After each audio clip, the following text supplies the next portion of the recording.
High Nandita দি। Hello. আচ্ছা, finally আজকে তোমার বিয়ের ডেট চলে এসেছে, তো তুমি কিরকম লুক চাও? দিদির সাথে তো কথা হয়েছে, আগে একটা লুক দেখিয়েছিলাম, তো এরকম হচ্ছে হেয়ারটা করব। আর কলকাটা হচ্ছে ডট কলকা হবে, আর গালে গাল কলকা হবে, আর চোখ দুটো একটু টানা টানা সুন্দর করে দেবে, ব্যাস। আর বাকিটা দিদি নিজের মতো করবে। ব্রাইডের কাছ থেকে জেনে নিলাম ব্রাইডের কীরকম লুক চাই। এইবারে দেখো আমি স্টেপ বাই স্টেপ প্রত্যেকটা প্রোডাক্ট তোমাদের সাথে শেয়ার করছি। শীতকালে আমাদের কাছে 90% ব্রাইডই আসে কিন্তু ড্রাই স্কিন, এমনকি কারোর ভীষণ ড্রাই স্কিন। কিন্তু এখন তো প্রত্যেকটা ক্লায়েন্টের ডিমান্ড আমার একদম গ্লোয়িং ডিউবি বেস চাই। সেক্ষেত্রে একদম ভীষণ ড্রাই স্কিনের জন্য কিন্তু ডিউই বেস করা ভীষণই একটা চাপের ব্যাপার।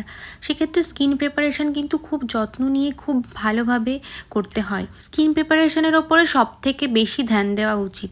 স্কিন প্রিপারেশান যদি ভালো হয় সেক্ষেত্রে মেকআপও হবে ডিউই গ্লোয়িং এবং তার সাথে লং লাস্টিং। আর সব থেকে ইম্পর্টেন্ট পার্ট হলো ব্রাইডের স্কিন।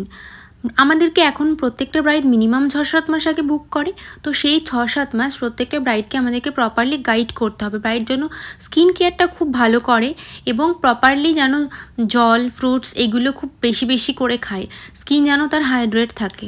এছাড়াও লং লাস্টিং ডিউই মেকআপের আরও কিছু টিপস থাকে, সেগুলো জানার জন্য জয়েন করতে হবে আমাদের ব্রাইডাল মাস্টার ক্লাসে। আর কথা বলতে বলতে আমার ব্রাইডও প্রপার রেডি হয়ে গেছে, কেমন লাগলো অবশ্যই জানিও।